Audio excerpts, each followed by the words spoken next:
Welcome to the Seriously Strange Conference, a paranormal peep show special. Winchester University was the heading for the Association of the Scientific Study of Anomalous Phenonma, or ASAP for short. All the attendees made their way into the large lecture theatre where the Seriously Strange Conference took place. As soon as I arrived, I was welcomed by the committee and signed in and was issued a badge, and then I took my place in the foyer and waited for the conference to start.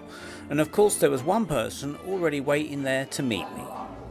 Hello everyone, I'm Emlyn-Jones and I'm here at the ASAP Seriously Strange Conference. I'm here with Neil, my friend Neil, so it's really good to be here. I love these conferences.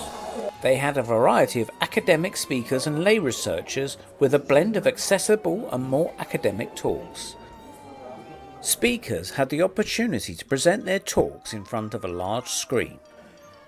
Ben and I secured our seats right at the back to get a great view of everything before us. And the first speaker of the day was Neil Nixon with Today Winchester, Tomorrow the Cosmos. Thank you very much. So yes, let's celebrate what we've all got in common. Okay.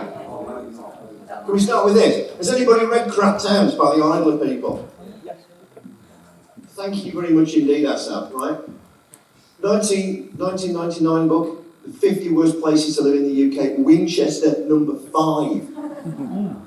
We were in Bath last year, which doesn't get a mention in this particular book, but we survived quite well last night. A town that owes its continuing prosperity to the presence of one of the world's poshest schools, but its undoubted beauty is scarred by the broken beer bottle violence of its Friday night. So what do? We go out on a Friday night in Winchester and do a ghost walk. Yeah? I think things have improved since they wrote that book, but anyway, so we're in Winchester. Welcome to Winchester. Today, Winchester, tomorrow the cosmos. Yeah, basically. So I think I'm not the only person looking at the kind of bigger picture in terms of, crudely, I've got half an hour here. The argument would be, after a lifetime of being obsessed with this kind of stuff, I'm less impressed by people trying to solve a particular case, going and digging deep into one particular haunting or one particular UFO event. Much more convinced that if we're looking at genuine phenomena, i.e. things that are worthy of investigation that we currently don't begin to understand, we're probably looking at a bigger picture somewhere along the line. So we'll talk a little bit about that. I always feel the need to apologise when I'm at a paranormal conference and I mention football, but yeah, fair play to the Geordies that we're in. Yeah? I've had an intelligent football conversation already this weekend. Let me tell you a story about football. You're probably familiar with the two people on here, right? Paul Gascoigne and Glenn Hoddle. At the moment this picture's taken, Gazza is towards the end of his England career, which lasted from 1988 to 1998. He was in the World Cup squad trying to qualify, and England did qualify for the 98 finals, at which point Glenn Hoddle held a training camp and ended the training camp by picking his squad, and Gazza was not picked. And the official story, if you read it, is that Gazza's England career ended at that point because he retaliated on the manager by trashing his hotel room. Unofficially, there's another story that does the rounds, which is quite relevant to the talk I'm giving today, and it's this. Paul Gascoigne was a practical joker, a known practical joker, was always pulling stunts on people, and he pulled one in the training camp. And he went up, the thing is that they had a moment in the training camp when the squad were gathered around and discussing drills and various bits and pieces they were doing. And Gazza went up to Glenn Hoddle and said, I've just heard something about you, boss. Is it true you found God? And Glenn Hoddle said, well, yeah, indeed, it is true. And Paul Gascoigne's punchline was, well, that must have been one hell of a pass, boss. Yeah? All right? It's a joke I quite like because it's relevant to what I'm talking about today in as much as there's a big picture, there's a means by which we're trying to reach it, which sometimes seems quite almost tenuous.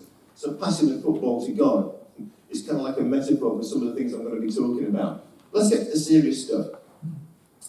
I can't deny, all the years that I've spent researching all these kind of things. The stuff that seems to resonate with me more these days is to do with the people who came up with big, overarching views of certain things and trying to sort of chip away at them. And I'm guessing that, I'm talking to the converted. I know I am, because I was speaking yesterday to somebody about trying to join Alistair Hardy's society, which I've never done, but I won't out the individual, but somebody in here was telling me that they're trying to do that. And there are some of these ideas, just whilst they're quite old now, sort of resonate with me quite well. So if you're unfamiliar with Rudolf Otto, who's the guy on the left, he wrote a few major theological tomes about a century ago, but the idea of the holy is the one that still keeps selling, such as any of them sell these days.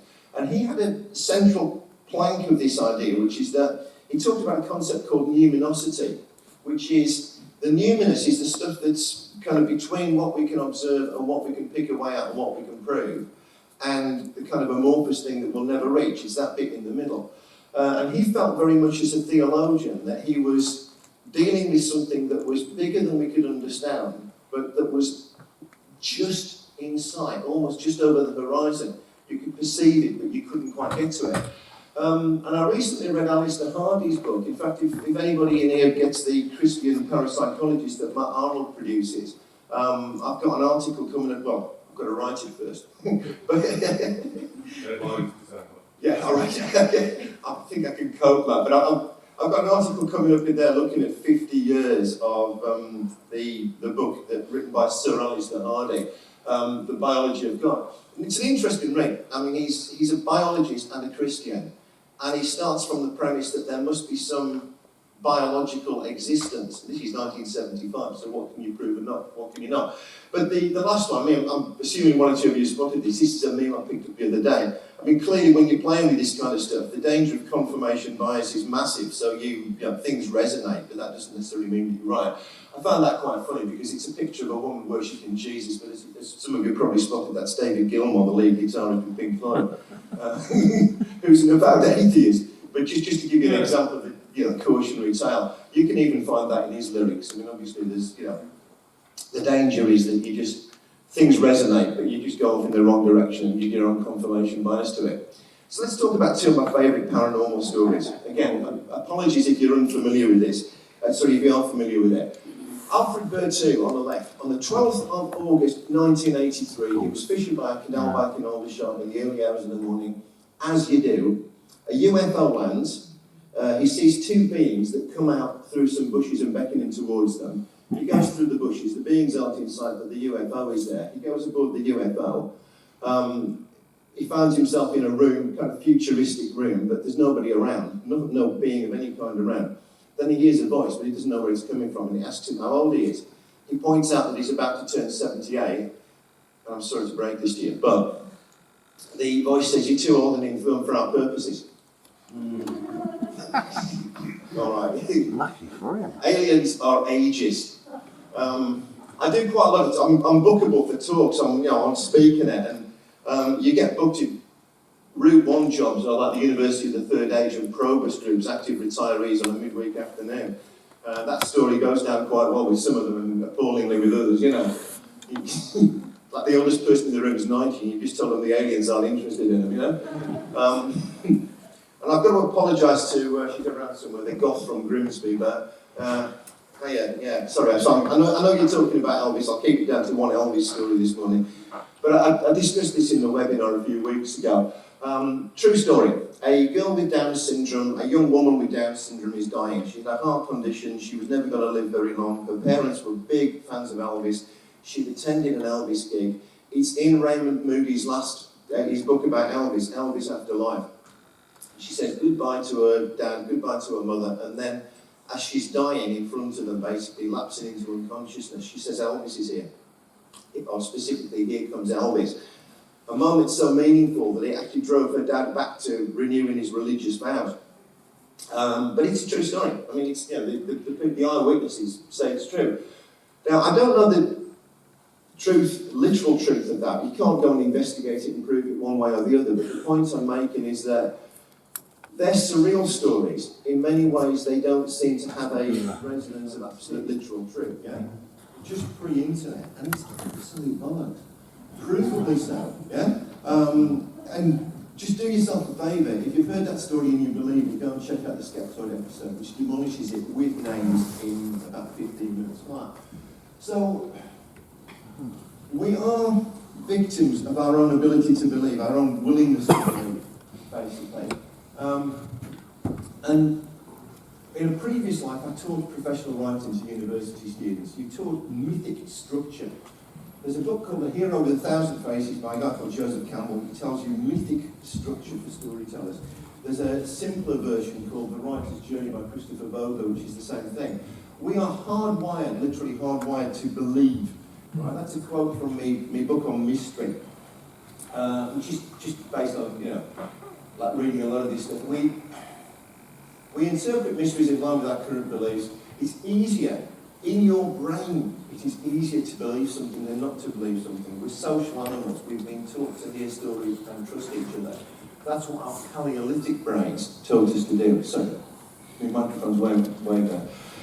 And just a couple of reality checks on this. If you're unfamiliar with Michel Landau, she wrote a book about the history of human evolution, but it's an interesting book because she takes mythic structure for storytellers and basically says, well, we've used the Joseph Campbell mythic structures to understand how we evolved, which means that at times we're telling each other these stories and it's so easy to believe, we're actually going against the science. Similarly, and at this point I don't want to get into an argument, this is ASAP, I don't want to get into an argument, right? I don't want to get into an argument about anything, but Riza Aslan, it's a somewhat controversial point, but he looks at religion in a kind of social science way and effectively says it's a byproduct of our societies. We are hardwired, we're literally hardwired to believe. So clearly that's one of the things that drives our belief in stuff. But more recently I've been quite impressed with people like Diana Pasulka. Again, if you're unfamiliar with her work, very long story short, her background is theology. She was astonished to discover, as a practicing Christian and professor of religious studies in the United States, that as many people believed that aliens had landed as believed in God. And her first book, American Cosmic, sets out to answer the question, why do people believe that? Not why did the aliens land? It's led her into some very strange areas which are worth looking at. Yeah? And there's a kind of reality check. Her and Philip Goff, who's the leading advocate of panpsychism, i.e. the notion that the entire universe is conscious. Whenever I have these conversations with my friends, it's like they pick up a spoon and say, is that conscious? And I'm saying, well, no, you don't really get it. It's this thing here. Diana Pasulka was talking to people who work for NASA. And Avi Loeb, who's again another researcher who's involved in this, they've had the same conversations. Latterly, people like NASA have been going to the academics and the community leaders who work with First Nations people in the United States, and something similar is going on in Australia with a guy called Tyson Young-Kaporta, who's one of the sort of leading advocates of First Nations people. And NASA did a bit of a reality check. They were trying to figure out how to understand alien languages and asked this important question, and got quite snotty replies along the lines of, well, don't you get it? You shouldn't be looking at First Nations people as if it's a museum piece, as if we've got quaint beliefs that we've grown out of. Do you not get this? Actually, and it's here really, the crucial bit, if there's any bigger phenomena, it's something that interacts with us. Yeah? Part of the database that processes the information is our own consciousness. And it's interesting because Diana Pasulka stumbled into this from just starting to ask questions about aliens. And it's led her to some interesting, unprovable, but very interesting perspectives. And I mean, obviously she's got the academic problem of whatever she does has to withstand peer review, so she can't just come up with ideas and throw them out there. Right? So cautionary tale again on this. You see, I'm absolutely sitting on the fence the whole way. Anybody familiar with this guy, Ray Hyman? Yeah. Yeah, exactly. I think skepticism may be good for you. It's 96. Yeah? And Raymond Moody's still alive as well. Do you know this? Yeah? You know the guy that wrote the book about Elvis? Well, I don't know if you know this. There's a running joke online. Raymond Moody is the world's leading expert on life after death. He's unwilling, and he thinks it's brilliant when we pass over to the other side, but his unwillingness to die is almost disproven his argument now. Yeah? I've seen him compared to cardinals of the Roman Catholic Church. You know, as yeah, they can't wait for heaven, but my God, they're 93, you know. Yeah, so anyway, cautionary note, if you like. A watchword, whenever I wade into any more of this and have conversations, read up about it and swap messages with people, don't try and explain something if you know. I mean, effectively, be sure that you're trying to explain something that needs explaining. Yeah? Okay? Almost there. You can tell how long ago it was I put this thing together. When I put this slide up, I thought it would be funny to suggest there might be a fight at ASAP.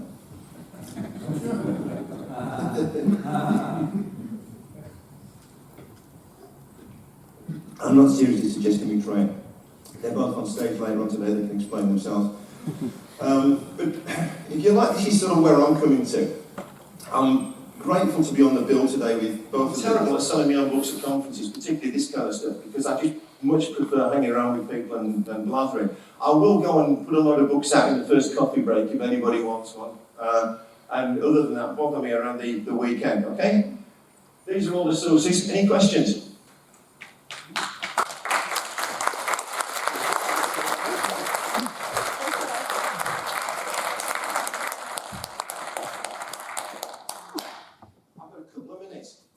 The academic-minded people who've got to put their arguments up to peer review, who are arguing it, at least have arguments that go that far.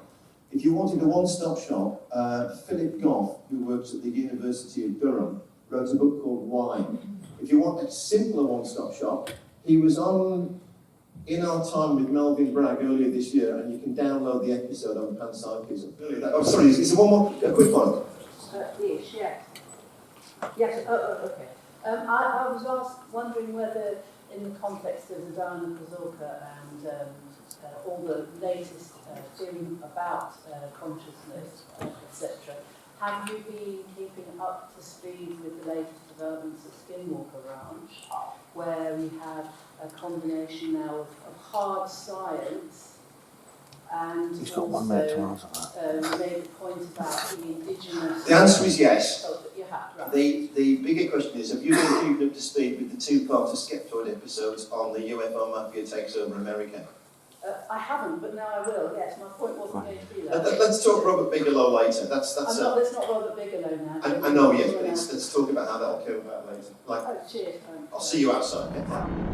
Next up was Kristian Lander presenting The Secret of the Nightcrawlers.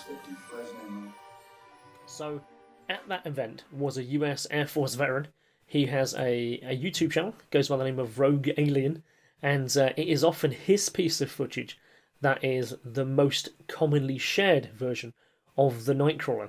And so what it is, he's in the crowd, he's got his hand cam, and he's looking up at the presentation being shown, which is the reason why a lot of the videos have that weird distorted view, and the clock at a weird kind of angle, because they're using Rogue Alien's video footage of the Nightcrawler, of the documentary that's being shown at the event, if that makes sense.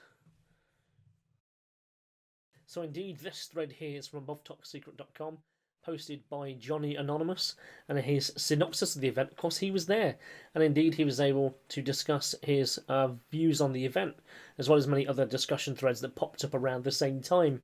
So the Mantis footage was indeed the topic that had everyone talking. It was the wow, it was the gasp moment. So as we've seen the initial videos by Jose and Victor Camacho, in 2008-2009 there was another piece of footage that I've actually been unsuccessful in tracking down. I can remember this piece of footage as it appeared to show two characters walking side by side. It was a garden, it appeared to be much smaller, and eerily also appeared to be shot on CCTV. So what happened from this point onwards is that the Nightcrawlers have now, their folklore has expanded. They now have a family. There's now a bigger one and a smaller one. They say that the internet doesn't forget. I have tried really hard to find that piece of footage, and I so far have been unsuccessful. From 2011, there's another piece of footage that shows a white walker strutting past a gap in the tree line. This footage grabbed the viral flow of the internet in 2011, and has continued to find itself in the montages ever since. This is from Yosemite National Park, or rather a residence that is within the park itself in Yosemite. And it says that it's a retired couple, and they had pointed their camera to the back of their house because they were tired of burglaries, or there was warnings of burglaries in the area. So they just, of course, wanted to disturb and to capture anybody that was coming in. What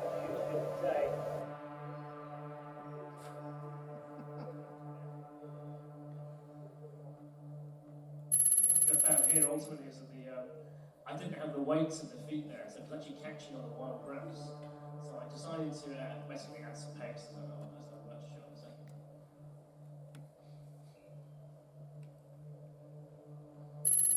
I think there's just a couple of minutes left. Yeah, so effectively they're weighted down with pegs.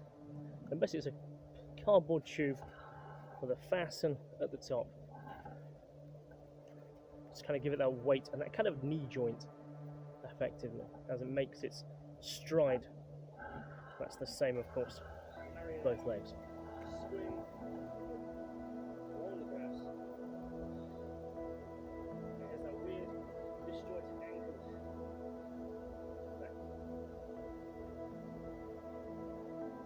Now this looks suspiciously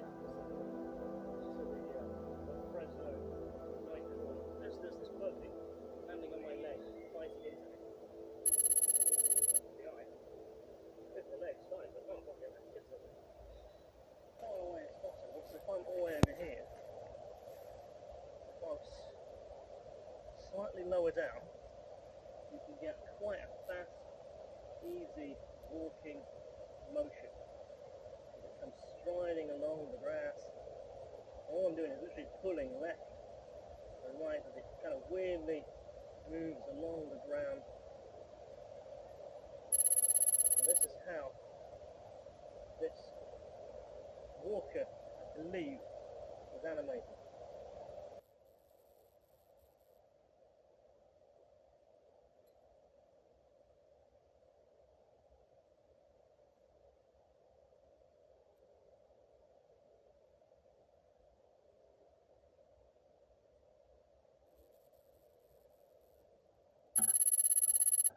Now let's take these cables from either side, have our mannequin walk this way. You can get a full walk just by going left, and right, left, and right, left.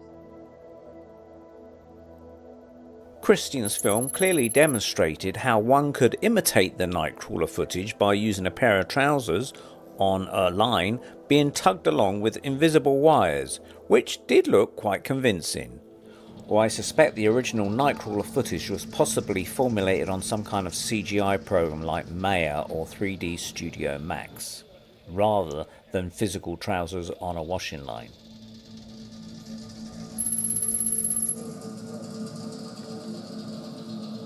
So I asked Richard Freeman last year, in fact, I said, what do you think about these night crawlers then? And his response was, a load of bollocks.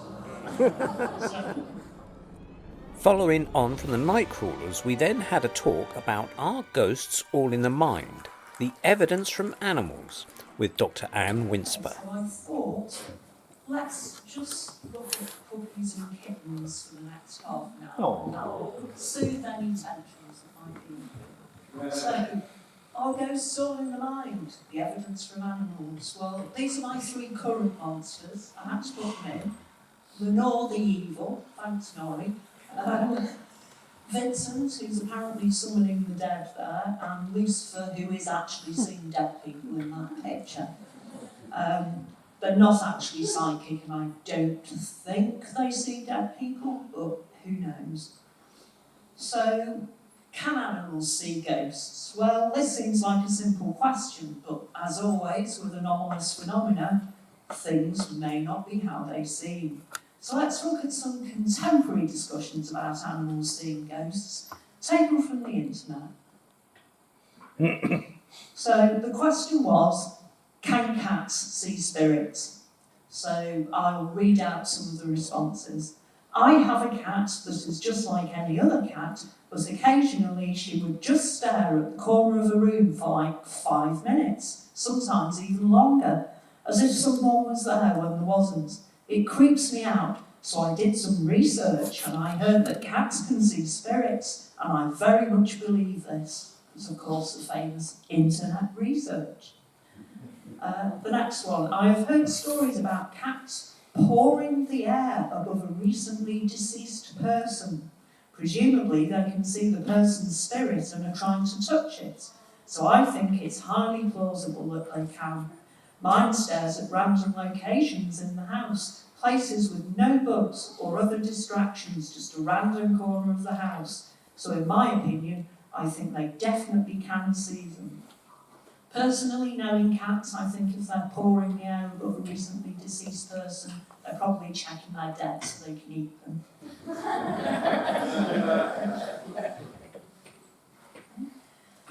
Right, next answer. I believe so. I've had my current cat a little bit over a year, but she's stopped running or focus on a particular spot for a minute or two, then start zooming off in the opposite direction.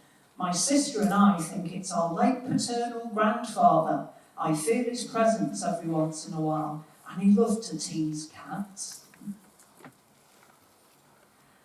Sadly, I think we can discount these type of reports as they're just descriptions of normal cat behaviour. Remember that cats have much superior sight, hearing and smell than us. If they think there's something interesting on, in or behind the wall, they can spend long periods staring at the wall, and this is how they hunt in the wild. They focus on prey for some time and then they pounce. Cats can see 6 times better than us in dim light, and they also have a wider field of vision, and their eyes are very sensitive to small movements. As you'll know, if you move a toe in bed, it will be immediately pounced on by a cat. The human eye lens blocks UV light, but cats are sensitive to UV light. So if a cat is staring at a wall, it can probably see a tiny insect, dust particles, or something completely beyond our vision, but not paranormal. Cats can also hear up to a much higher frequency than either humans or dogs, and they have 40 times more scent receptors than humans. Regarding the report of the cat with zoomies focusing on a spot, again, this is perfectly normal behaviour for a cat, and while they may look like creatures of the damned as they hurtle around the house, wide-eyed and knocking all the ornaments over, this really is just normal behaviour. This behaviour has even been misinterpreted in famous investigative cases. For example, the Brother Dolly case in Wales, where it was stated by the investigator that the cat often rushes around the house as if someone were chasing him. Again, this is perfectly normal behaviour for a cat. Okay. If you think it's feline-centric, same question for dogs. We've been staying in an Airbnb for a few days now, and one of our dogs has been reacting to something, looking up at the ceiling in the family room, trailing something with her eyes. It's happened multiple times over multiple days and usually lasts just a few minutes. We've never seen her do this before. Her staying still with just her eyes trailing is what gets me most. Is it possible she's seen ghosts? Has anyone seen a dog do this type of thing? The next one, but last night one of the dogs woke up in her sleep and would not stop staring at the corner of our bedroom. It's freaking me out at this point, as I know dogs can sense things that humans can't, but I stay calm. This is the first time I've heard her growl, and she's using a big girl bark. She sits on the bed next to me and continues to trace something with her eyes, right to left and on the floor or by my nightstand. I thought maybe she'd had a bad dream, and maybe she got scared. But when she continued to do this for about 30 minutes, I was worried. I never saw anything, I didn't feel a dark presence, and I never heard anything to spook me. I'd try and catch an EVP, but if I catch something, I won't be able to sleep there, and I don't want to give it attention to let it know I'm scared. I'll probably sage the house. Again, this is just describing perfectly normal behaviour for a dog. Their senses are also considerably sharper than ours, and they can easily be perceiving insects, rodents, or something outside. If you're staying in an Airbnb and your dog is following something along the ceiling, I would suggest the property's got rodents. To assign a paranormal effect to this is just another example of the state of the paranormal today. Everything is blindly assigned to the paranormal with no critical thinking at all. This is a real shame, as animals can help to provide information about paranormal events. Dogs can certainly be aware of normal events that are invisible for us. Dogs can sense barometric changes, although those of us with migraines have that off pat ourselves, of course. They've also been described many times as being able to apparently predict earthquakes, as have many other animals. And as well as dogs detecting drugs and weapons, we now have dogs that can detect cancer in people. So there is some merit in looking at the reports that animals are sensing something at the same time we do. So looking back at more historical, missed a slide there. There we go. Looking back at more historical reports, we find the following from Phantasms of the Living. About the year 1875, I and my sister, we were about 13 years of age then, were driving home in the cart one summer afternoon about 4 o'clock, when there suddenly appeared, floating over the hedge, a female figure moving noiselessly across the road. The figure was in white and the body in a slanting position, some 10 feet above the ground. The horse suddenly stopped and shook with fright, so much so that we couldn't get it to go on. I called out to my sister, "Did you see that?" And she said she had, and so did the boy Caffrey, who was in the cart. The figure went over the hedge on the other side of the road and passed over a field till we lost sight of it in the plantation beyond. Altogether, I suppose, we watched it for a couple of minutes. It never touched the ground at all, but floated calmly along. On reaching home, we told our mother of what we had seen, and we were perfectly certain that it was not a mere delusion or illusion, nor an owl or anything of that kind. I've never seen anything like this, not any apparition before or since. We were all in good health at the time, and no one had suggested any grounds for the apparition beforehand. But we afterwards heard that the road was supposed to be haunted, and a figure had been seen by some of the country folks.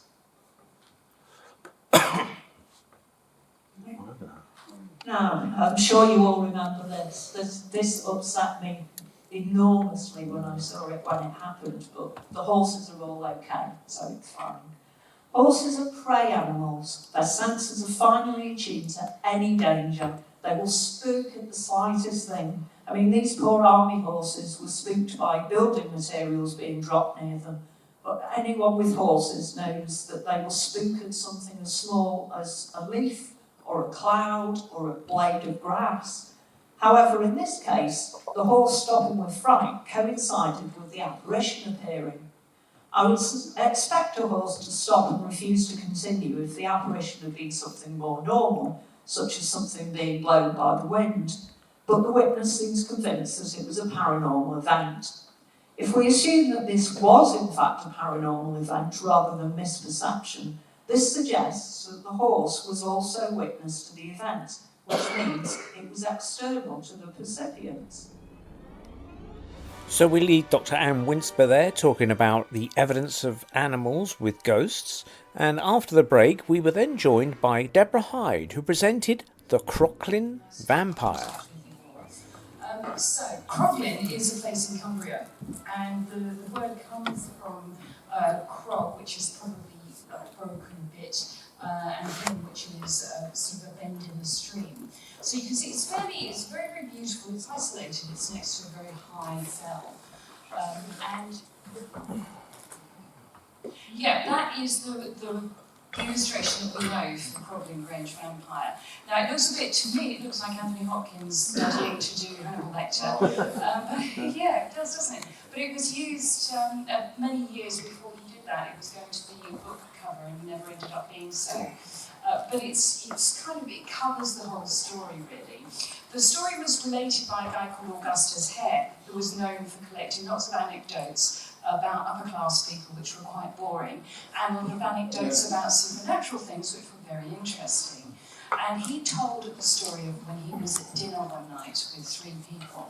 There was Henry Thomas Liddell, who was the first Earl of Ravensworth, and Captain Edward Fisher Roe, who is not just underlit, I didn't know what he looked like, there aren't any photographs, so that is why he turns up in profile. And they all told each other creepy stories, and the one from Fisher Roe is the one that is a vampire story, set in England, which is very, very unusual. The Fisher place, he said, have possessed a very old place in called Croglin Grange. It's 1 story high, but has a terrace from which large grounds sweep away towards the church in the hollow and a fine distant view. Now, this is something of a historical story for the Fisher family, because at some point they decided to move away from Cumbria, and I mean, you kind of know the thing, you know, bright lights, big city. So they moved down south to Guildford. This is where they all met for dinner. I don't know if there's actually a very good Pizza Express in Wales.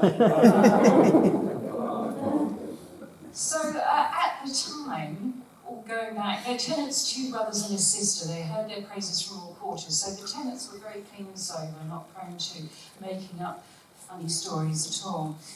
They separated for the night, all retiring to their rooms on the ground floor, but the sister didn't close the shutters because it had been a very hot day. And she became aware of 2 lights which flickered in and out of the belt of trees which separated the lawn from the churchyard. It was fixed in a dark substance, a definite, ghastly something, increasing in size and substance as it approached. And the most uncontrollable horror seized her, as is suitable in a story of this nature. The door was close to the window and was locked on the inside, so she couldn't actually go and lock the shutter because she had to look nearer to it. Her voice seemed paralysed. She heard scratch, scratch, scratch upon the window and saw a hideous brown face with flaming eyes glaring in at her, and became aware that the creature was unpicking the lead. The pane fell into the room, and this bony figure came in, unpicked the rest of the window. It came up to the bed, twisted its long bony fingers into her hair, dragged her head over the side of the bed, and bit violently at her throat. One brother pursued the creature after she shouted, and it fled through the moonlight with gigantic strides, so we get a sense of it being preternatural, and eventually seemed to disappear over the wall into the churchyard nearby. And of course, being a very sort of rational, level-headed kind of girl, she said, of course, there is an explanation, as it must be an escaped lunatic. So in order to recover, the whole family went briefly to Switzerland. And then after that, they came back to live in Croglin because they were going to tough this thing out. But it happened again.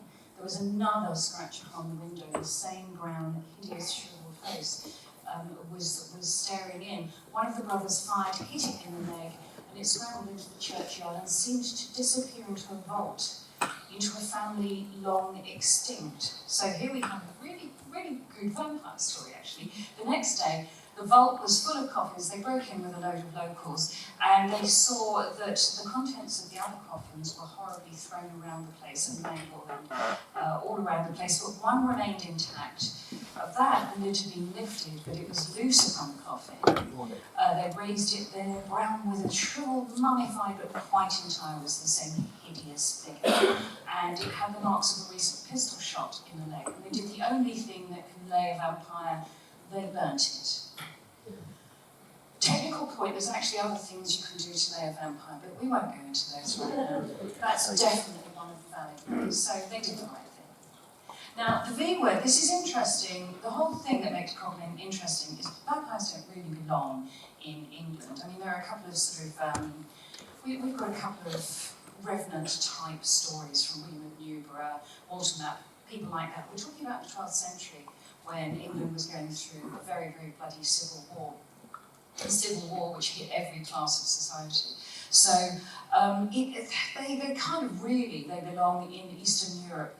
And our knowledge of them comes from the early 18th century when the folklore travelled to the west to us. Now, Eastern Europe is a specific place, politically and religiously. It's under the influence of several, it's kind of on the frontier, if you like, of several religious kinds of influences, and also different empire influences too. You have the Holy Roman Empire fighting against the Ottoman Empire, fighting against, sort of Slavic, what would be the Russian Empire later.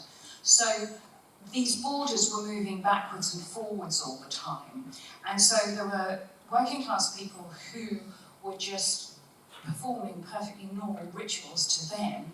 And it was only really when the Austrian Empire came in for a very brief sojourn in the early 20th century that the commanding officers in charge of these areas were sending back letters saying, what do we do? These people are doing X, Y, Z to these corpses. It's awful, what do we do? So that's how the stories got out to the West, because they were shocked at the kind of folk practices of the people behind these lines.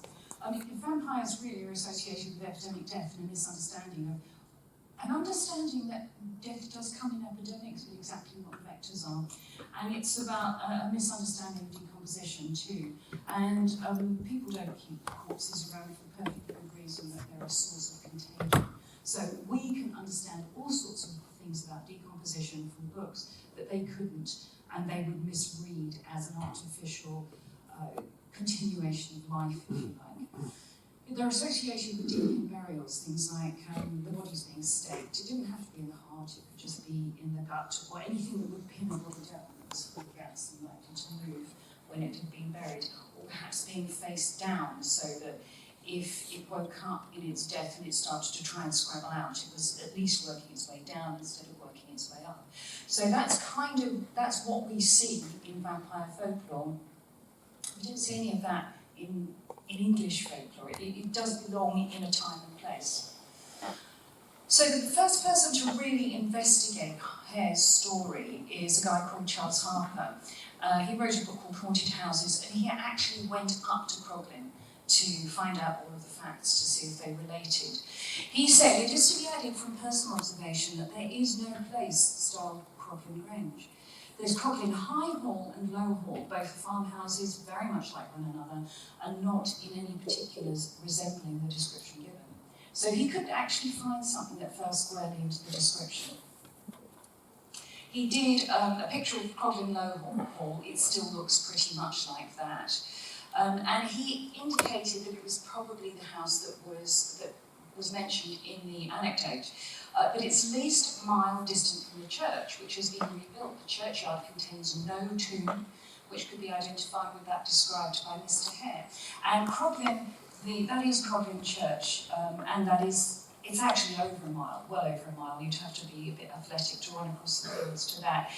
There's been a church there since Saxon times. That one is Victorian, so it's far more recent. But they can't find a vault there. It's too distant, and it doesn't seem like the right thing. Now, we know that there has been a church there since Saxon times because we have all of the curates and vicars that have been there. And I'd like to look at the name here of the man in 1335. Now, it's not at all relevant to anything we're talking about, but I think Wetbag's quite a fun name. You know, well, why wouldn't you? But relevant to our story is George Sanderson from 1671. We'll end up coming back to him. 17th century vicar. Now, we can see from the aerial indication of Croglin Church that they're talking about Grange being one story high but has a terrace with the large grounds sweep away towards the church in a hollow and there's a fine distant view. This doesn't correlate to Hare's description. What we can see, however, from a 16th century map is that you can see After a brief taster of the Croglin vampire, we then heard about my very first ghost hunt with ghost hunter John Frazer. Out of curiosity, how many of you in the audience have been in a ghost hunt or paranormal investigation? How many of you would, keep your hand up still, how many of you would consider that your very first one went perfectly? Mine didn't. But I think there's something to be said about telling you a little story about it and seeing where it led. Now,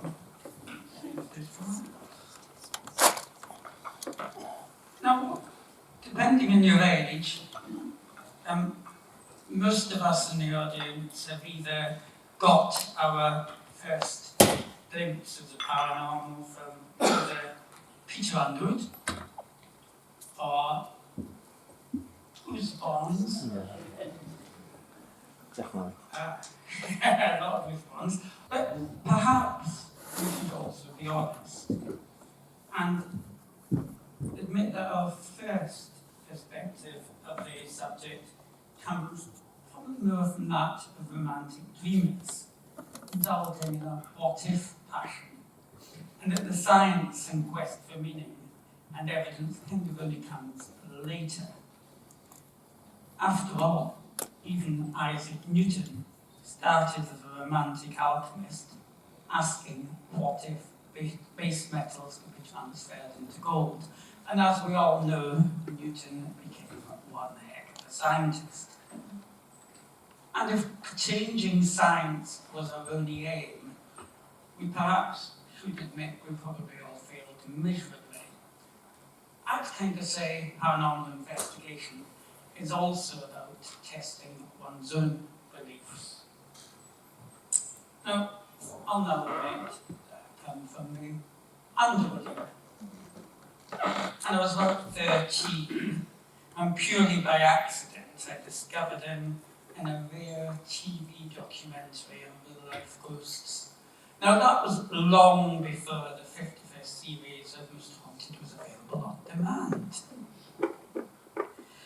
Now, this documentary intrigued me so much that I went on to the library, emptied the shelves, and started putting stickers and maps of haunted sites. I was especially interested in those in particularly remote places, especially the north of Scotland.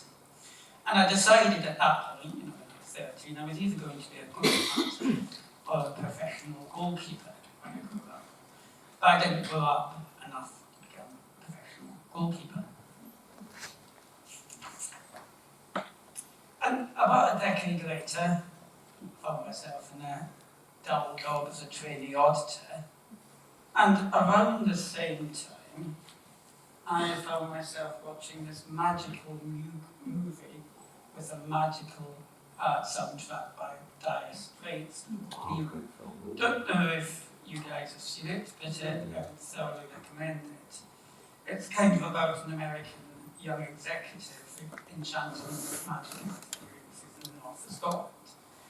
And quite honestly, at that point, I had a eureka moment, and I remembered an equally enchanting case in Underwood's book, the even more remote Scottish haunting of Sandwood Bay. And if you're wondering just how remote it is, it's kind of virtually off the map. Now, this is supposed to be haunted by a shipwrecked Polish sailor with a bushy beard and peaked cap, and is also inconveniently surrounded by peat bogs and 4 miles of plain road on the track. Also came complete with a desolate cottage, which has apparently been shaken by a poltergeist at times. And by the end of this movie, I just decided that spending a night there alone at Sandwood was the essence of ghost hunting. It was something that simply had to be done and would be achieved.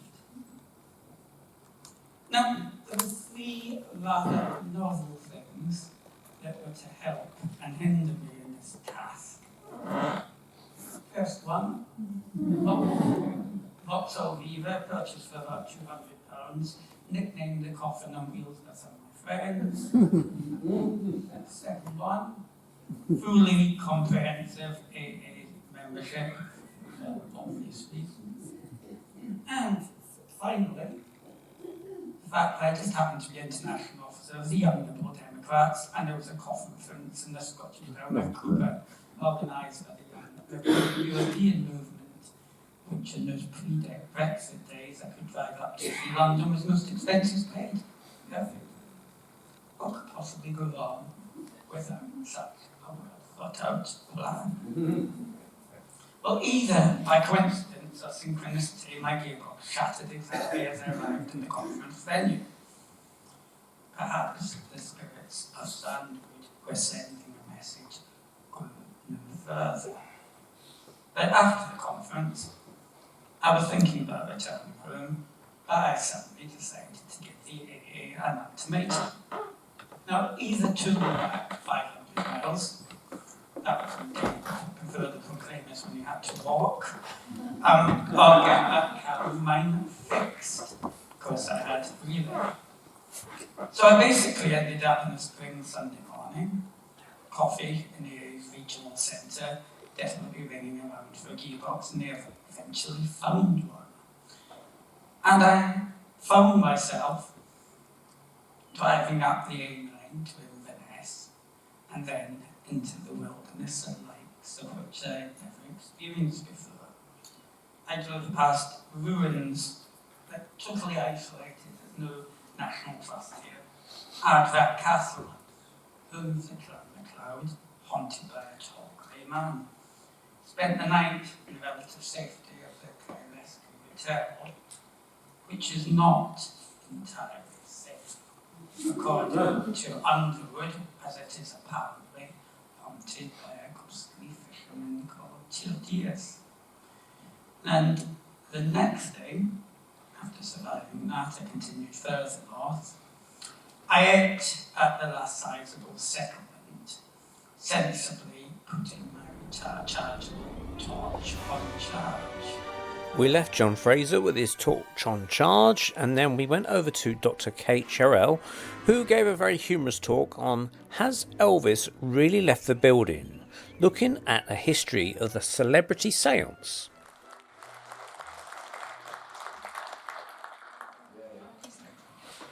Today I'd like to speak to you about an unusual facet of cultural history and present a brief overview of some recent work that I've been conducting looking at historical trends within celebrity parasocial relationships. Now, for as long as humans have had spiritual concerns and theorised over the probability and possibility of an afterlife and an eternal soul, we have in turn sought validation of a continued consciousness through seance and divination methods. And while we can achieve comfort through the gentle, profound messages that we get through, channeled through mediums or seaside psychics, another outlet has often incited far more intense and, I believe, amusing reactions. Now, pseudo-spiritual connections made with famous individuals that we never met in life have continued to be a source of entertainment and near-religious fervour for centuries. Now, our relationships with celebrities, if you didn't know that the Queen was dead, I'm sorry, this is a terrible way to find out. Our relationships with celebrities, separated from their creative output or media legacy, continues in death. And while their body dies and is no longer accessible, their perceived availability via spirit contact increases tenfold, especially if you were in possession, partial pun intended, of the spirit box or similar ITC device. So no clearer has this changing mentality been than when Queen Elizabeth II died in 2022. That was not a ghost, I just kicked a bottle of water. Within moments of the black edge notice being affixed to the gates of Buckingham Palace, paranormal live streamers from across the world claimed to be in active communication with the spectral monarch. A monarch who would not ordinarily talk to commoners, such as ourselves in life, and certainly not outside of official engagements, was now chatting to literally anyone with a Ouija board or the inclination to shout out, "Come on, Lizzie, let's have a natter." So, in all of these, she discussed her death, regrets, Meghan Markle, scandalous, and a hell of a lot of corgi-related content as well. Quite interestingly, at the time, I was at a death conference in York, because I'm a cheerful soul, and it honestly felt like we'd all won the lottery. because there was no how are you water cooler moments the next day. It was always, what about the funeral's going to be like? Now, everyone, Lizzie aside, in the spirit realm appears to be chattier, far more open, and has a clear diary into eternity, willing to spend hundreds of hours talking to strangers about the inner parts of their psyche, their hang-ups, fears, and whether or not they actually engineered Princess Diana's death. And in many instances, musicians who were notably insular or isolated in their creative processes are suddenly open to broad collaboration with absolute strangers as soon as their heart stops beating. Indeed, over the centuries, everyone from Beethoven to Elvis and even Freddie Starr have enjoyed composition and performance from just beyond the pearly gates. And has anyone, this is a very long shot unless you spend as much time in charity shops as I do, has anyone read The Soul Goes On, Part 2? Sorry, I'm going to read this. The Soul Goes On, Part 2 by Malcolm Thorogood. You need to get yourself down the British Heart Foundation. Because in that, half of the book is after-death communications with Freddie Starr, who is continuing his high-quality Elvis impressions well into the afterlife. I think they're about £2.50 now, there's a big overstock, so see that as my recommendation. I don't get a cut, sadly. However, after immersing myself in lesser-known popular seance media, I have decided ultimately to forego a deep dive into Elvis's creative endeavours from beyond the grave, but kind of retain him as an omniscient figurehead for celebrity seance. Elvis is the eternal dead celebrity, an occult figurehead, an omen of death, a creative focus, and an eternal presence in the column inches of transatlantic tabloids. I think it was only last month his stepbrother, who is quite conveniently touring his one-man show, is experiencing poltergeist activity, saying that it's Elvis just popping in, saying that it was a 5-star performance, top stuff. Now, Elvis, as a singular example of eternal spectral influence, as I said, been the subject of all of this wonderful business. Elvis Presley Seance, these two are vinyl records. I think the Elvis Presley Seance is one of the finest things ever committed to vinyl. Genuinely, Elvis never was in England in life, but in death he was super keen to get to a village hall in Watford. Again, £2.50 to £5 on eBay. Sort it out. Right, so, as an example of eternal spectral influence, he's been the subject of several spiritual books, some of which were mentioned earlier, including Elvis Afterlife, which I think was mentioned earlier, countless headlines, blah, blah, blah, and he's still bothering his family. Also in that second Elvis one there, the very, very short, I think lack of brevity has been a theme today, hasn't it, with Writers of the Past. But A Seance with Elvis, the King Lives On and Talks to the World from Beyond the Grave is an incredibly rare, bafflingly so, vinyl record where he also reveals the truth about UFOs. So if anyone was going to finally settle that argument, it's dead Elvis. But ultimately, the Elvis Presley seance walked so televised seance could run.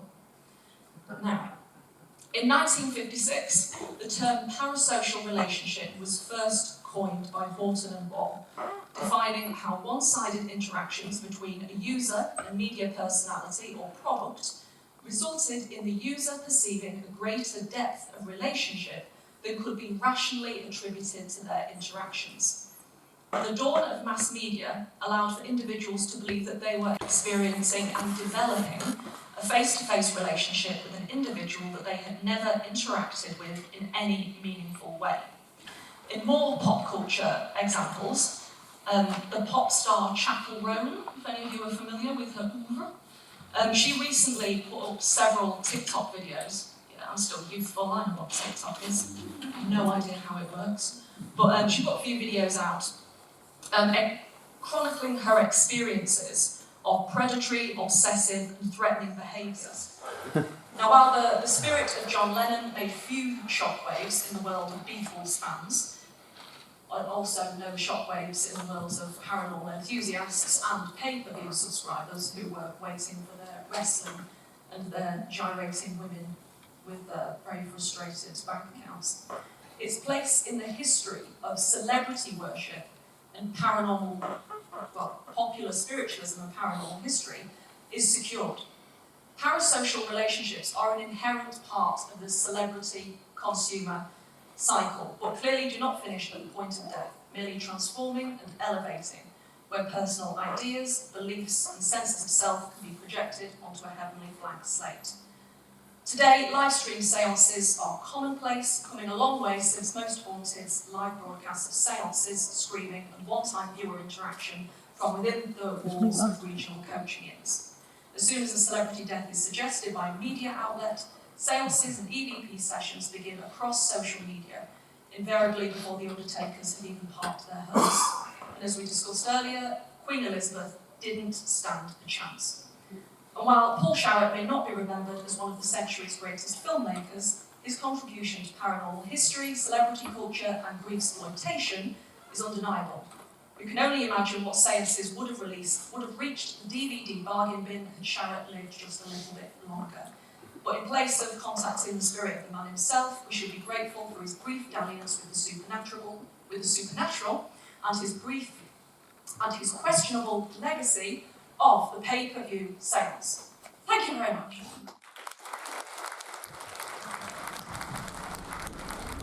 And after that talk, it was time for lunch, and the hall vacated. We all slowly made our way back to the conference lecture hall soon after, and it's there I spied Ben talking to the first speaker, Neil Nixon.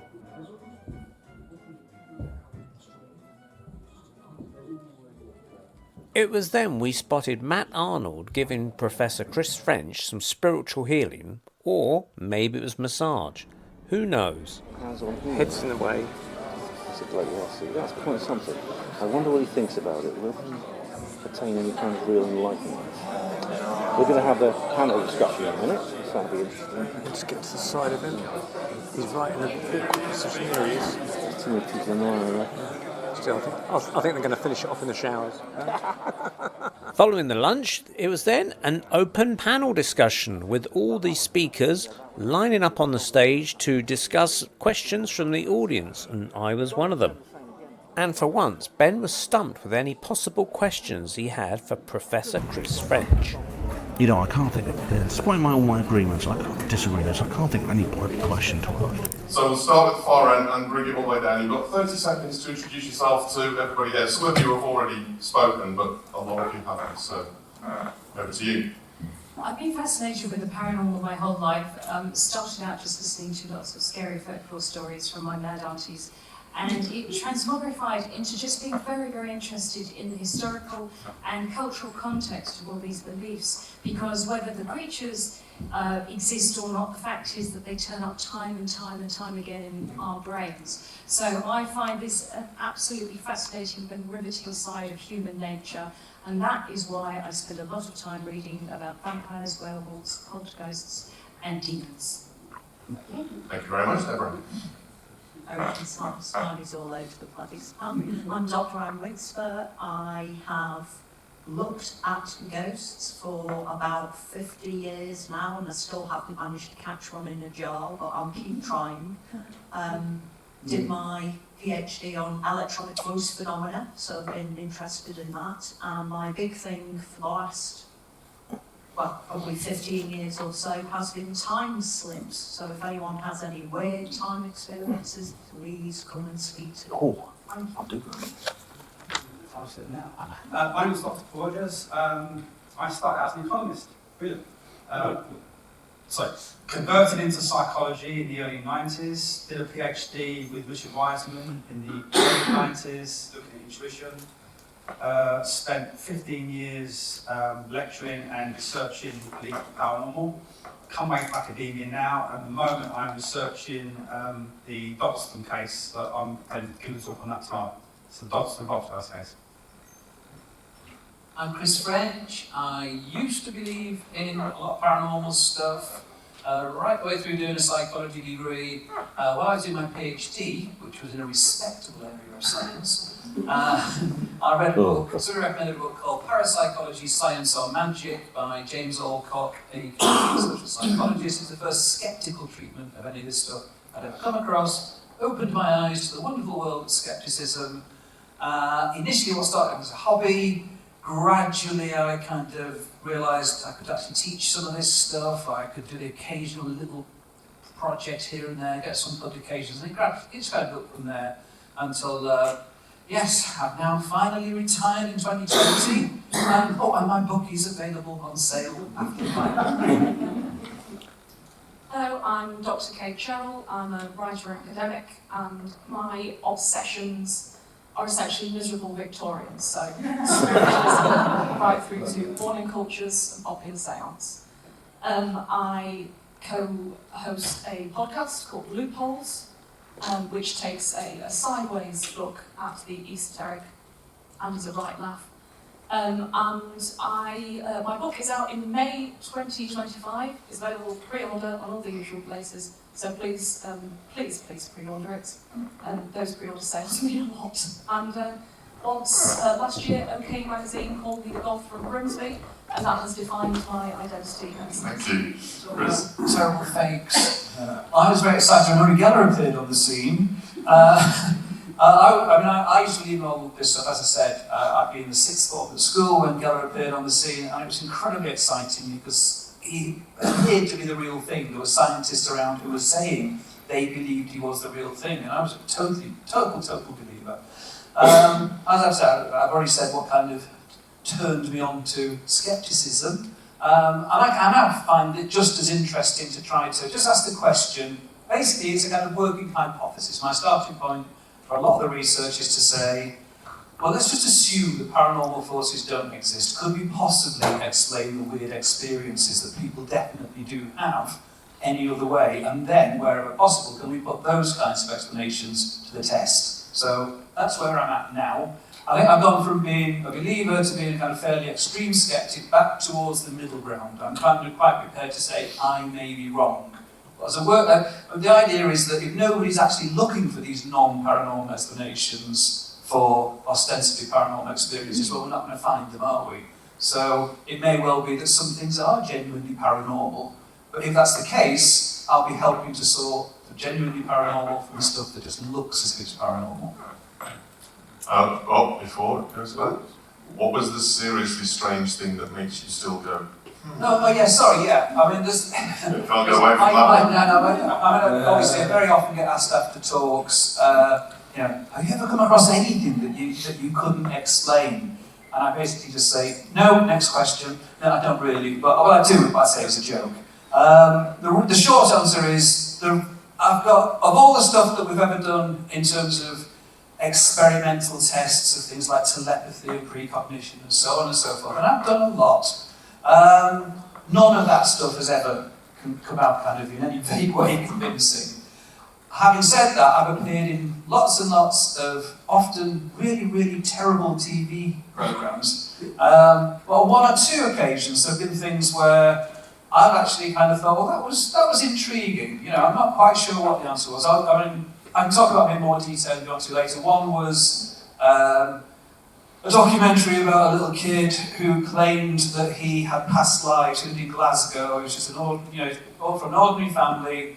That was an interesting one. The other one was a guy who claimed that his dreams predicted the future. He was an artist, so he painted pictures. And that one, again, was quite intriguing. Overall, not powerful enough evidence to convince me, but to leave me kind of say, that's intriguing. I'm not sure what's going on there. Thank you.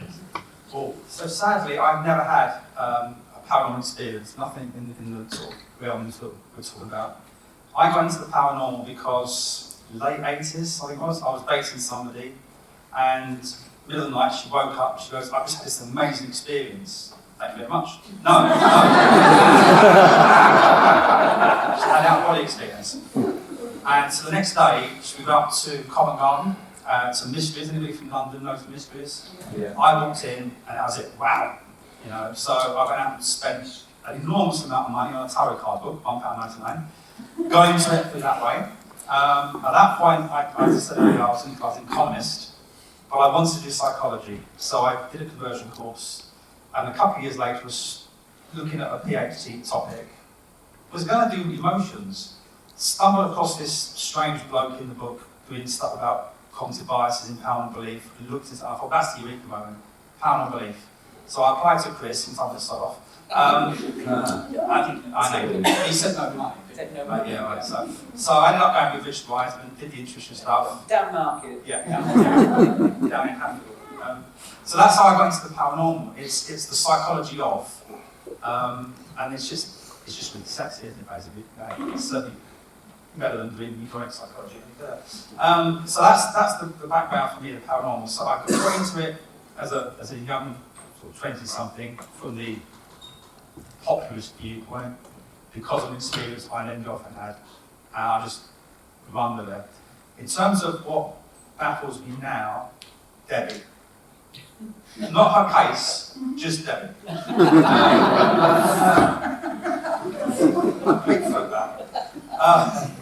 But apart no, Debbie's case, as hopefully you'll understand tomorrow, can't give us all goods. Lee, thank you. Gosh, well, I can remember reading lots of stuff as a child. Particularly, I went round to my grandfather's and read, you know, the Reader's Digest used to do like snippets of books in their magazine, and there was one about a regout surgeon with a rusty blade, because there was a bit of a rash of these in the 70s, of people just plunging rusty scissors into people and pulling out tunes and stuff, and sort of like. So I started looking at that. Then I had quite a few premonitory experiences as a teenager. The one that always struck me that I'll never forget, I used to play badminton with my dad every week. I used to play for teams and that, but I used to go with him because he liked the exercise. And we always went the same way to the leisure centre. There's a little humpback bridge over the railway. Been there hundreds and hundreds and hundreds of times, never even thought about it. This day we came onto the bridge and I was struck with absolute terror. I will never forget that feeling. So stop the car, and we stopped the car and looked over the bridge and someone was doing a 3-point turn and we would have smashed straight into them. So that made me think there is something going on here. Then obviously it moved on to ghosts, because ghosts are sexy. I was a ghost hunter for lots of years. I moved into academia because me and Steve Parsons went to a conference and basically all the academics blanked us because we were just the ghost hunters from down the road, so we're right, you bastards. So I went out and got my degree, and then they all started going, so what about your PhD? So I made a fatal slip and started doing my PhD under Paul. But we got there in the end. Well, I did. You buggered off and did something else, but yeah, got there in the end. So yeah, that's how I got into it, and that's one of the things I still can't explain, but I have had ghostly experiences that I, to this day, can't explain. Brilliant, thank you. Deborah? My family background is that there's a load of sort of mad old women believed in everything. So my mum was a very responsible woman, wouldn't let me watch horror movies, but she thought it was perfectly fine to tell me the most hair-curling stories of things that actually were allegedly real. And that was my great aunties as well up north. So I grew up believing it all, hearing all of these stories, having a genuine fear of it. And there was an experience, I must have been about 8 or so, where I dreamt that I had been poltergeist in my room, and I had finally summoned up the courage to say to it, all right, well, seeing as you're here, you might as well introduce yourself. And there was just this deep and ghastly laugh, this throughout the whole room, which was terrifying, but it morphed into wakefulness. So it was kind of, it was so, I was aware it was a dream, but it had the clarity of a lucid dream. And since then, as an adult, I've had loads of lucid dreams, and and out-of-body experiences, and I know they can be incredibly profound experiences. So I went from that to just reading a lot and sort of kind of deconstructing it using history and cultural anthropology, all that sort of thing. So I still find it as fascinating as I ever did. And having had lots of funky experiences myself, but not believing in a supernatural mechanism for them, that's been interesting too. I'm still interested in all sorts of things. I mean, it's still fascinating what to study, what to learn, but is there anything that still makes me think, oh, that could exist? I don't think so. I would actually quite like to. I'd like to believe in not. I'd like to believe in ghosts. Frankly, I don't. This is Lena Deborah. To what extent do you think that folklore, that it serves to reinforce gender norms and stereotypes? I think it does. I mean, folklore, you could ask the question, I suppose, does folklore come from or be sort of reflected, or does it sort of partly create them, But I don't think it's an either or question. I think they kind of both reinforce each other.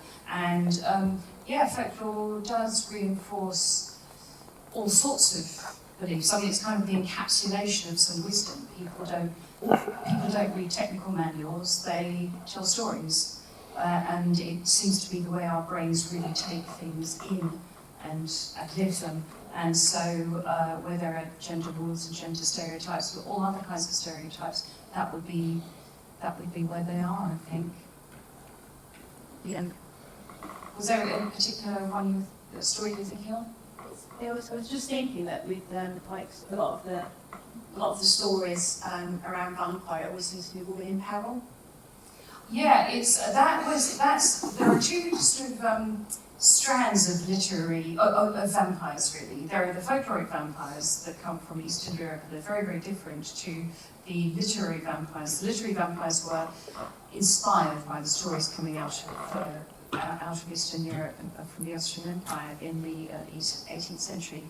And then by the 19th century, we've got these, this sort of very florid vampire literature, a lot of which is awful, some of which is absolutely superb. And especially because that then coincides with an era that was very repressed in every other way, and as soon as you could express any kind of passion, sexuality and everything through this filter of vampirism. And so I think it's probably less about vampires than it is about 19th century femininity.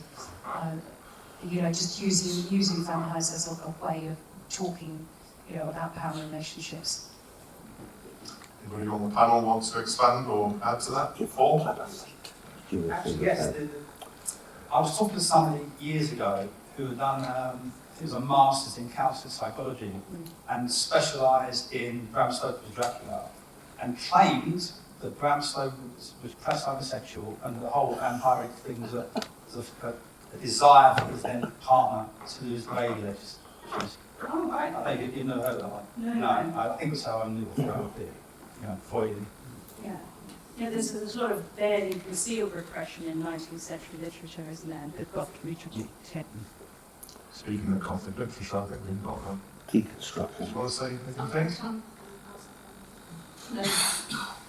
I think as speaking of 19th century literary vampires as well, so often, certainly in modern academia, there's a tendency to read all, including sort of penny dreadful throwaway vampires, as representations of repressed sexuality, whether that's heterosexuality, homosexuality. But I think there's also a really interesting thread in a lot of Irish vampires, including Joseph Sheridan Lefau's Carmilla, which is now mainly celebrated as with a sapphic reading, but also I think it's very interesting that a lot of vampires from this period were used as not just as representations of folkloric beliefs and trying to figure out religiously where a lot of the authors stood, but certainly in Ireland, a lot of different political ideas and a lot of, right through up to the Easter Uprising, that's like 1919 and into the 20th century. Vampires are kind of at the heart of this underground culture of questioning political aggression, really. So there's a lot of absentee landlords and very dull things that are to do with land ownership between Anglo-Irish landlords and the original landowners that we see discussed exclusively through representations of vampirism, which might not be as sexy as ghosts or other romantic vampires, but it certainly shows that the vampire is a multifaceted tool. It isn't just a fanny chap in a top hat jumping through your window. It's also, he also might lead the IRA. So that's also Okay. Anybody else? Or no? Okay. That's cool. Excellent. Right. Did we have somebody down here? Neil. So to anybody who wants to answer it, if any one current paranormal investigation is going to change science, what is that current investigation and how will it change science? I mean, I would say that there are a few areas that do constitute real avenues to skeptics like you. I mean, in all of these cases, there are weaknesses with the data that's available. For a start, the kind of thing that's going to end up convincing me, if anything would be stuff from well-controlled laboratory studies where we've ruled out other possible explanations and so forth.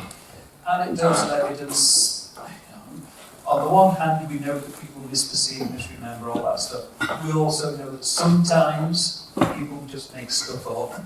And so the anecdotal evidence, it's intriguing, but it's never going to be enough on its own to convince someone like me. That might mean I'm missing out, because these things are true, but the evidence isn't going to be enough to convince me. But in terms of the kind of experimental stuff, I'd say there's one or two things within parapsychology that skeptics don't have definite, conclusive counter-explanations for. I suppose I put into that basket things like the Gansfeld studies. I think there's still some interesting to explore there. Children reporting spontaneous past life memories, the presentiment effects. There's one or two areas like that where I know that I don't feel. There's other areas where I think, yes, we can be pretty sure that the skeptics have got it right. But there are also more than one where I wouldn't claim that the skeptics have got conclusive counter-explanations. So, always have to be open to the possibility that you might be wrong. That's the message. I don't think one thing will change it, to be honest. I think our definition of science will change. And that will incorporate things that at the moment we can't explain. Does anyone investigate currently ongoing? Well, I'm tempted to say, I don't think anybody's going to really say that's going to change my worldview. I think a lot of people are very entrenched. I think more broadly, society's notion of science will change. We'll incorporate more things. At the moment, people paranormal. I mean, let's take an example. If you go back to the Victorian age, you put back the phone into Victoria and say, look at that big this little man inside a box. So there are things that happen in the future you don't know. Or I'm saying that can happen, and they could have you time, really. But I think it'll be more peaceful. I think one study's ever going to change the size of the viewpoint. So it's kind of the move from the paranormal into the normal. Yeah. What we call paranormal now would be normal. Yes. Yes. Yeah, I mean, you sort of said some of what I was going to say, but Chris knows what I'm going to say. You can never replicate this stuff in the laboratory. You just can't do it. It's spontaneous. And we don't know enough about what it might be to be able to point someone down and say, right, have a ghost experience. So you're never going to be able to prove it in lab. I'm going to agree with you to the extent that, I mean, there's an epilogue in my book where I'm going to say, having been a believer, having turned sceptical, what would it be that might drag me back over the line again? And I discuss various possibilities. One interesting thing that happened while I was kind of thinking about what to put in that bit was somebody got in touch who told their own story of how they started off as a complete atheist and skeptic, and then their partner had died, and then just a load of things happened that she ended up deciding must be signs from some sort of afterlife. And that was enough to convince her not only to believe in the paranormal, but also to believe in God again, And then I kind of point out, I was going to say, well, you know, skeptics might say, well, she wasn't a proper skeptic in the first place, you know, that's why that happened. But I then talk about, how many of you have heard of David Marks? Any of you? Yeah, I thought you might. David Marks, I used to use him as an example in my anomalistic psychology lectures, of saying kind of, how can intelligent people look at the same body of evidence and come to such diametrically opposed conclusions? On the one hand, you have people like Dean Radin saying that, you know, the evidence is there, it's all been proved, it's just, you know, scientists are too kind of prejudiced to acknowledge it, etc., etc. At the other extreme, and I used to use David Marks as the example, because I thought someone was being a really quite extreme skeptic. Well, anyway, in his latest book, he's actually radical. I mean, you could not accuse him of not being a proper skeptic. He founded New Zealand skeptics. He wrote a classic of the skeptical literature, The Psychology of the Psychic, which really debunked Uri Geller, etc., etc. So no question at all, this guy was a proper hardline skeptic. He, in his latest book, has shifted his position. He's still not impressed by the laboratory evidence at all, but a series of things happened in his life, personally, that have moved him to a position where he says, maybe these things do happen spontaneously in real life, but, you know, he doesn't let them be captured in the laboratory. So it's very much along the lines that you say. And so again, for me, it was kind of, I was trying to put myself in the mindset of, yeah, okay, so what if I've been on the receiving end of those things, would it? And I don't know, it may well do. You know, if a series of weird, what could be explained away as coincidences, but is that the explanation? Watch my talk in a bit. You know, that's going to be, it's very much like the lines that you're talking about. But you've also hit on the other points in that something may convince you, it won't convince them. Absolutely. Something may convince me, it won't convince them, and that's the problem we've got. Just to back, you mentioned gas, okay? So 18 months, presumably most people know cancer, yes? I mean, it was that 30, 40 that I'm going to make. And since then, what we've got, we can still make as adults this ability. The criteria for methods are being adhered to, are probably improved upon in the last 40 years, and yet there's still disagreeing about what the outcome is. So the skeptics will say, yes, there's something going on, or it's not the SPID, and the believers will say it's the SPID. And yet the debate then centres on quality of the evidence, and from that the quality of the methods, even though we have a set criteria to say, these are the goalposts, this is what we're going to stick with, we'll do that, and then suddenly the goalposts change. So this is wrong, but it's good side. I could bang on about this for hours, but I'm not going to.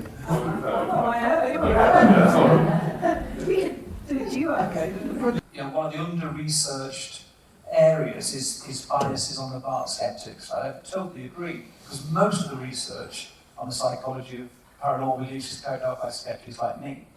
And so you kind of say, well, is this cognitive bias a bit stronger in believers than non-believers? But I think there should be a lot more research where you set things up to say, you know, you can imagine doing, especially these days with the facilities we've got, for editing videos, etc., and look at whether skeptics can just deny stuff that definitely did happen in the video. We know that it works the other way around, that you can get people to say they've seen things that actually didn't happen.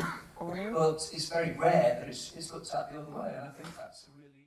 Now, it was my opportunity to ask Professor Chris French about his experience with Gordon Smith, the medium, on this morning programme that was aired some years ago on ITV.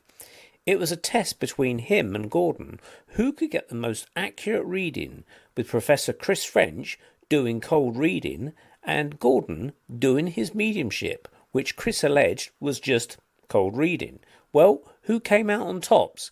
I think Chris French wasn't really prepared to say, but let's take a look at it. Okay, cool, thank you. Right, okay, we've got a question just behind. Thank you. Hi, I'm Neil. Just going back a few years for Chris, on this morning programme, I think it was, you was on with Gordon Smith, I think it was, talking about mediumship, because he's a medium for those that don't know, and I think you was if I'm correct in this, it was about Barnum statements. Mediums make Barnum statements. Are you still kind of got that impression of Gordon Smith that he's doing that? Again, I wasn't particularly talking about Gordon. I used to get on very well with Gordon. We used to have a jolly little laugh in the green room before we went on. I remember once we were comparing notes on the kind of most ridiculous lines we'd ever heard from mediums. And he'd been along with one session, you know, and the medium was there in front and said, Did anybody have to cross a road to get here tonight? But no, I mean, again, I was not particularly accusing him directly, you know. What I did do on that program is the one, if I know, I passed myself off as a psychic. Yeah, that's the one, yeah. Judy, I think, wasn't it?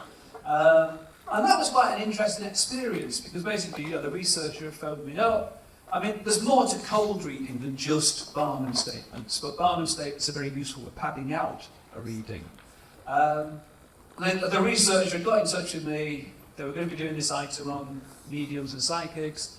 I'd obviously start banging on about cold reading, and the researcher says, "Oh, that sounds great. Can you come on and do it for us?" And I think, "Oh God, no! You know, it doesn't always work, you know." But she twisted my arm. She got me to do it.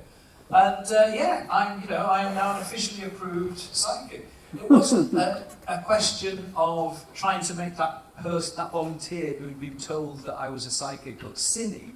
Far from it. It was just, if you hear about these techniques, I think a lot of people think that I would be fooled by that. But yes, they are very powerful techniques. I mean, I'm not particularly good, but I managed to pass myself off as a psychic on TV. Well, exactly. I mean, and Darren Brown and lots of other people, you know, they can do this stuff even when you know they're using cold reading. You can be watching them thinking, that was really good, how did they get that, you know? But those techniques are very powerful. And of course now you've also got, if you go for hot reading, you've got social media where you can find out an awful lot about a person before they even come on for the reading. So the only way you could properly test that is under properly controlled conditions. Which is, I was just going to say, which is what Gary Schwartz does in his laboratory, I think. Yeah, I'm not too convinced by Schwartz's stuff at all. There's some more convincing evidence on that, you know, from your point of view, a believer point of view, than the Gary Schwartz stuff. And again, it's just a question of good people, independent laboratories, replicate that stuff, and then we'll see where we go from there. Who won in the competition between you and Gordon then? Well, a vote of... Who did they vote for? That was very good. Gordon complimented me. I mean, All right, thank you. Let's take a look at how you can apparently fool people with general cold readings, according to Chris, from this segment of ITV's This Morning. Time now for the results of our psychic challenge. We welcome Anna and Angela, who have had readings all morning from two psychics. Well, psychic one is Chris, who you thought was called Derek, and psychic 2 is Gordon, who is called Gordon. And we'll be meeting them in just a second. But first, ladies, how have you got on? Anna, what did you think of today's readings? I thought the first guy was quite businesslike. And he was called? Who I thought Derek was Derek. or Gordon? Derek, yes. Yeah. Whereas Gordon, I felt he was much more in tune with spirits and me, and I thought his answer, you know, he guessed a lot of things very accurately. So Gordon, you felt, was altogether slightly better? Yes. Okay, and Angela, what did you make of the two of them? I have to say the same. Yeah. The first one, very businesslike and very generalised, I felt.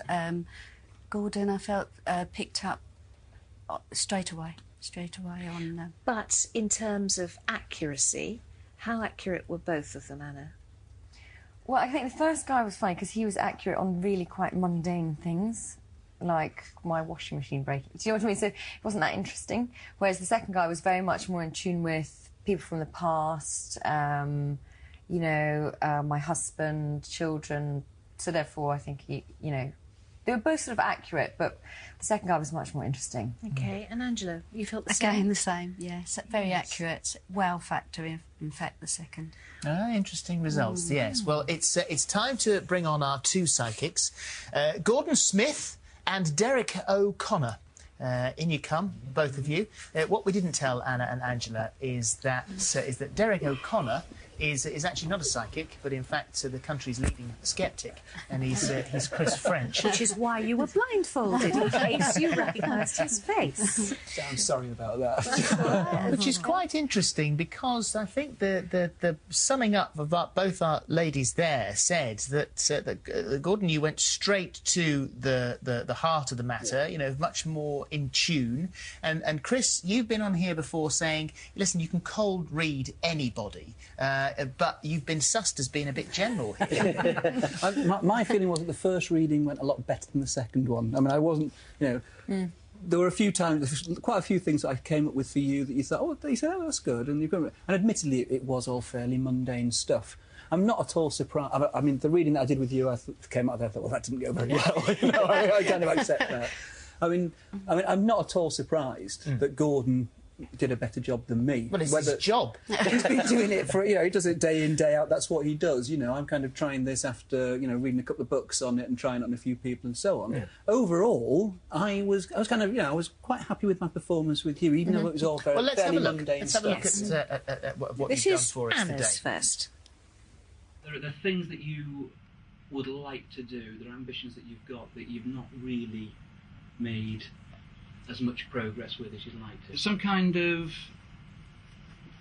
kitchen malfunction, and I've got something about an unfinished book as well. Some kind of an event coming up soon that you got quite a big part to play in. I wouldn't say I was 100% sold on him, but certainly little things, yes. The name of Kenny, or Kennedy, actually calls forward. So if you go back to the year 2000, it was a really important time for you. I'm seeing a computer. Somebody's put a computer in front of me here. I've also got to talk to you about New York. Will you remember I've said that to you? Because it's important, and it's to do with a working thing. Not being in New York, but I feel as though there's messages going back and forward. He got a lot of things. He was very accurate, actually, with a lot of things. And, yeah, he was definitely much more, I think, in tune. Right, well, here is Anna, and you were talking to Chris first of all. You gave yourself the name Derek O'Connor because O'Connor sounds like you're conning them. And so does Derek to me, but maybe that's another story. Well, that's a whole other story. Now then, he said you were quite ambitious. Yes. Yes. Bubbly at a party. Need a good sorting out around the home. I don't know how to use those words. Needs a good sorting out. Can see, now this is interesting because I can see those are generalised things, and people would say, yes, I'm bubbly at a party, yes, I'm rather, you know. But you can see water on the floor in the kitchen, a kitchen malfunction, and the washing machine did break a couple of weeks ago. Yeah. So, what can I say? Maybe I am psychic. More than you thought. You have a boy and a girl. And they missed out another one. All right, so you have another little girl. There was an occasion when you regretted something. Good general question. Yeah, I thought so. No. Yeah. Photos haven't been put in an album. That was obvious. Yeah. It said at the time it wasn't obvious. It is now, isn't it? The name John comes to mind, and the date 26th is coming through. Well, that was quite good because that is a friend's husband, and it's their daughter's birthday on the 26th of May. So, I don't think I did badly. Yeah, but why did you pick John and 26? Because John's a very common name. Yeah. Very few people wouldn't know a John. The 26th is a Saturday, a couple of weeks ahead. Quite likely that there'd be something, but it was a guess. I mean, it was a guess. If you'd have said no, I'd have tried to twist it around and make it something that did fit. Okay, general fishing. So this is something that you've been doing for a very long time. This is how do you see it when you're reading someone? How do you see it? I get the situation was very different for me because obviously the ladies were blindfolded, and it's not something that's common to me to sit there with blindfolded people, but you just have to try and tune into their feelings, and that's what I would pick up on. Any emotional thing like the First Lady, I didn't feel there was a great need to have a sitting with a medium. The second lady here, I certainly did feel there was more emotional things and more healing needed there. You've got the name Kennedy coming through. That's your married name. Concern over a job, maybe a partner concerned with a job. Birthday has been very close. Yours 2 weeks ago. Last 3 years have been hard working for you. Yes. If it wasn't for you, things would fall apart. Yes, but everyone would say Say that. There's a birthday around Christmas. That's your husband's name. John comes to mind. That's your friend's husband, another John. So new build in North London. Tried to move, but you hate new builds. I'm seeing someone who passed away in your teens. You lost your mum in teens, and you did say a lady. So on the whole, you're saying yes. That's not bad. Although you wouldn't look to go to someone for a reading. No. Okay, now that's all pretty spot on. So let's have a look at Angela's. An accident around about teenage years. I'm getting the number 2 coming through. Is it? Well, that's your house number. And the name John.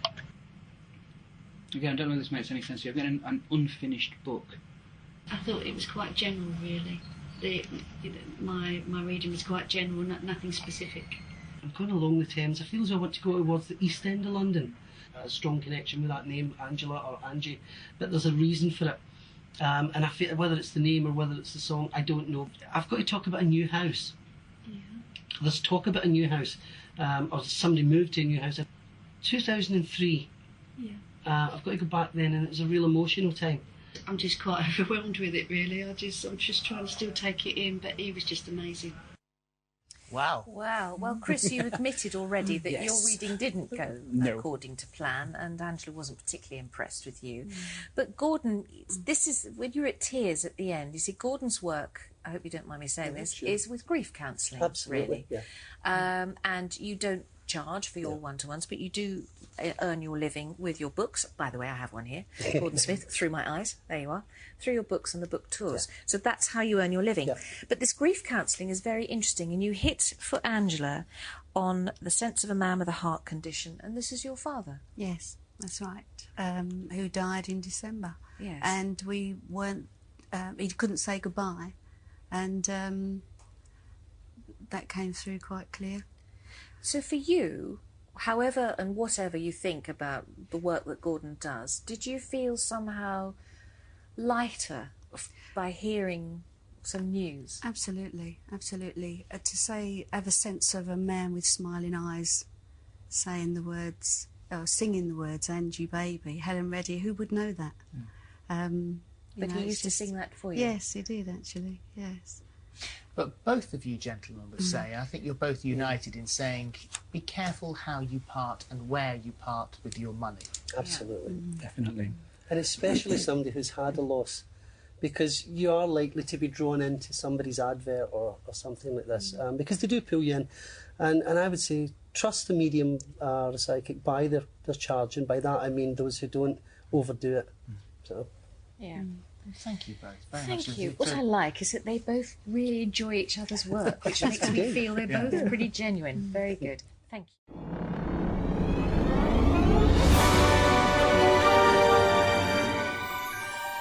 Okay, despite my not agreeing with Chris French's opinion of mediums, saying they're all doing cold readings or giving out Barnum-type statements, I just want to stress that he's actually a very nice chap, and Ben can back that up too, because Ben knows him better than I do. I only met him the once, so yeah, he's a great guy actually, but he's just likes to be cautiously on the sceptical side. But he did actually say during the conference that he could be persuaded. He's somewhere lying out on the sceptical side, but there could be things that might pull him back in to believe certain things that might be a little bit stranger than we're led to believe. Well, unfortunately it was at this point that my camera battery decided to run flat, and I wasn't in a position to go and charge it up. Yes, I know I should have had a second battery already and charged, but it's a fairly new camera, so I was really just testing it out. So that will be addressed for next time perhaps. But I hope you've enjoyed this introduction to the Seriously Strange conference. Now, if you want to listen to the rest of the conference, you can listen to it on audio only on the Paranormal Peep Show on the Paranormal UK Radio Network, and that will be on the Spreaker app. So search for the Paranormal UK Radio Network on Spreaker, and then click on the app icon there, and then you should hopefully find the Paranormal Peep Show and the Seriously Strange conference listed there. Thanks for watching. Cheers.